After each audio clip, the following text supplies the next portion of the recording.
안녕하세요. AI4입니다. 최근 메타에서 20억 달러 이상 규모로 인수해 화제가 된 AI 혁신기업 마누스, AI 아티스트 소피아 크레스포, 그리고 다양한 AI들이 등장하고 있는 CES 2026까지 오늘도 다양한 이야기를 준비해 왔습니다.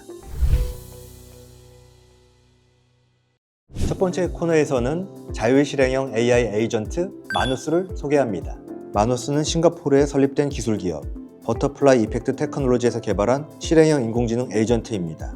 기존의 대화형 인공지능이 질문에 답하는 데 머무는 한계를 넘어서 목표를 주면 실제 업무를 끝까지 수행하는 인공지능을 만들겠다는 방향으로 출발했습니다.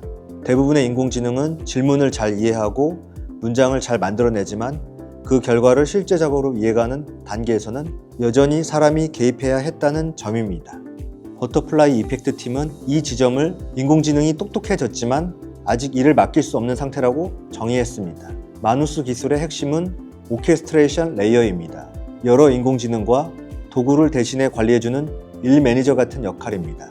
사용자가 목표를 하나 입력하면 마누스는 먼저 어떤 작업들이 필요한지 정리하고 각 단계에 맞는 인공지능이나 도구를 불러서 일을 시키고 결과가 제대로 나왔는지 확인한 뒤 부족한 부분을 다시 보완합니다. 이런 구조 덕분에 마누스는 출시 이후 빠르게 확산되기 시작했습니다. 마누스는 먼저 리서치, 기획, 개발, 문서 작업처럼 여러 단계를 거쳐야 하는 업무를 수행하는 해외 실무자들 사이에서 사용되기 시작했습니다. 이들에게 마누스는 신기한 도구라기보다 일을 맡길 수 있는 도구로 받아들여졌고 한번 사용한 뒤 반복적으로 활용되는 경우가 많았습니다. 이러한 접근은 글로벌 빅테크 기업인 메타의 관심으로 이어졌습니다. 버터플라이 이펙트가 제시한 방향은 인공지능을 하나의 똑똑한 모델로 보는 것이 아니라 여러 인공지능과 도구를 연결해 실제 업무를 끝내는 구조를 먼저 구현했다는 점에서 메타의 전략과 맞닿아 있었습니다. 메타가 마누스를 인수한다고 발표하였지만 최근에는 해당 인수와 관련해 중국에서 수출 규제 위반에 대한 검토가 필요하다는 이야기도 오가고 있어 앞으로 행보가 어떻게 흘러가게 될지 매우 궁금해지는 마누스였습니다. 마누스를 에이전트라고 표현하잖아요. 챗GPT와 차이가 뭔가요? 우리가 이제 GPT를 사용할 때는 뭐 글을 작성하거나 이미지를 만들거나 프로그래밍을 하나하나 시켜서 모든 걸 다 할 수 있는 AI 서비스로 이제 볼 수 있는데 결과적으로는 사람이 그 단위 업무마다 다 개입을 해줘야 돼요. 마누스 같은 경우는 아까 제가 에이전트라고 말씀을 드리지 않습니까? 말 그대로 에이전트 AI 서비스입니다. 예를 들어 마누스에게 보고서를 작성해달라고 단순하게 했지만 지능화된 에이전트가 인식을 해서 기획을 해서 분석을 해서 보고서까지 AI가 주도적으로 사람이 개입하지 않고서도 처음부터 끝까지를 만들어주는 게 마누스가 GPT와 차별된 점이라고 말씀드릴 수 있을 것 같아요. 말씀을 듣다 보니까 개념은 이해가 되는데요. 솔직히 현실에서 아직 마누스 같은 걸 써본 적은 없는 것 같아요. 이런 에이전트형 AI를 지금은 어디서 만나볼 수 있을까요? 대중적으로는 많이 사실 알려지지 않는 게 사실이에요. 또 이제 유료 서비스다 보니까 그래도 이제 인터넷에서 이제 또 많이 알려졌다 보니까 한번 써보시기를 권장드리겠습니다. 두 번째 코너에서는 생물학과 기술의 접점에서 독특한 작품 활동을 하는 AI 아티스트 소피아 크레스포를 소개합니다.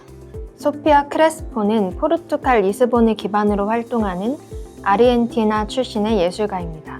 인공지능과 자연, 생명체의 형태를 함께 다루는 예술가입니다. 그녀는 페일리 엑스, 커크브라이드 맥코믹과 함께 엔탱글드 아더스라는 실험예술 듀오로 활동하고 있습니다. 이들의 작업은 인간, 기술, 인간이 아닌 존재들이 이미 서로 깊게 얽혀있다는 인식에서 출발합니다. 엔탱글드 아더스가 사용하는 얽힘이라는 개념은 어떤 존재도 혼자 떨어져 존재하지 않는 상태를 의미합니다.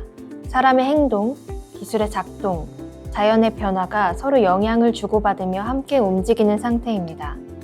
이들은 인간과 비인간, 자연과 기술을 명확하게 나누려는 시선 자체를 다시 생각해 보도록 유도합니다. 이 작업은 이 그림이 예쁜가 보다는 이 이미지는 누가 만들었고 무엇을 보여주고 있는가를 묻습니다. 인간이 만든 인공지능이 다시 생명의 형태를 만들어내는 이 과정에서 작가의 위치와 창작의 주체가 어디에 있는지가 자연스럽게 질문으로 남게 됩니다. 이들은 인공지능 예술을 단순한 실험이 아니라 동시대 예술의 하나의 흐름으로 확장시킨 사례로 평가받고 있습니다.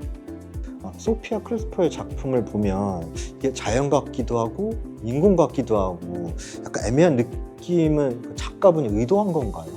네, 그렇습니다. 자연과 인공을 나누는 기준 자체가 흐려지고 있다는 점을 보여주기 위한 작업이기도 한데요. 경계가 분명하지 않은 상태 자체가 이 작품이 전달하려는 메시지랑 연관이 있어요. 최근에는 인공지능과 실제 사진을 구분하기가 더 어려워졌잖아요. 이러한 변화로 생기는 혼란과 감각의 변화 자체가 작업에 담긴 메시지이기도 합니다. 그렇다면 이 작품의 작가는 소피아 크레스포인가요? 아니면 인공지능인가요? 그 질문 자체가 작품이 던지는 핵심 질문인데요. 인간이 설계하고 인공지능이 생성한 이미지이기 때문에 작가를 한쪽만으로 정리하기는 어렵습니다. 이 작업은 창작 주체가 어디까지 확장될 수 있는가를 묻고 있기도 해요. 혹시 예술에 인공지능을 접목하는 게 좀 위험하다고 생각하시나요? 그런 우려가 나오는 건 충분히 자연스러운 일이라고 생각을 하는데요. 다만 우리가 위험하다고 느끼는 그 지점은 인공지능 그 자체라기보다 우리가 그것을 어떻게 이해하고 사용하는가에 더 가깝습니다. 소피아 크레스포의 작업은 인공지능이 우리를 대신하는 존재로 내세우기보다는 기술이 우리의 인식과 감각에 어떤 영향을 주는지 드러내는 하나의 질문 장치에 가깝다고 할 수 있을 것 같아요. 그래서 이 작업은 인공지능이 예술을 위협하는가를 묻기보다는 우리가 기술을 아무 고민 없이 받아들이고 있는 건 아닌지 되묻는 역할을 한다고 볼 수 있습니다. 올해 CES에서 가장 두드러진 AI 흐름은 더 똑똑해진 모델이 아니라 사람 한 명 한 명에게 맞춰 작동하는 초개인화 AI였습니다. 이 변화의 중심에는 AI 에이전트 기술과 온 디바이스 AI라는 두 가지 소프트웨어 구조의 발전이 있습니다. 과거의 AI는 많은 데이터를 모아 평균적인 판단을 내리는 방식에 가까웠습니다. 하지만 올해 CES에서 소개된 AI는 사용자의 상태를 실시간으로 해석하고 개인의 습관과 맥락에 맞춰 능동적으로 개입하는 방향으로 진화했습니다. 이는 단순한 기능 추가가 아니라 AI가 작동하는 방식 자체가 바뀌고 있다는 신호로 볼 수 있습니다. 특히 헬스케어 분야에서는 같은 질병이라도 사람마다 증상과 생활 방식이 다르다는 점에 주목한 초개인화 AI 기술이 많이 등장했습니다. 이런 변화의 중심에는 온 디바이스 AI, 즉 기기 내장형 AI 기술이 있습니다. 예전에는 대부분의 AI가 클라우드에서 처리되었다면 이제는 웨어러블, 휴대기기 안에 AI가 직접 들어가 인터넷이 끊겨도 스스로 판단하고 반응합니다. 결국 AI는 단순한 기능이 아니라 각자의 몸과 생활 방식에 맞춰 움직이는 개인화된 파트너로 진화하고 있습니다. 그리고 그 중심에는 이제 대화보다 실행, 설명보다는 즉시 반응이라는 키워드가 자리 잡고 있습니다. 저희가 준비한 이야기는 여기까지입니다. AI에 대해 궁금한 점이 있으시다면 댓글이나 이메일로 남겨주시면 참고하도록 하겠습니다. 지금까지 AI 폴이었습니다.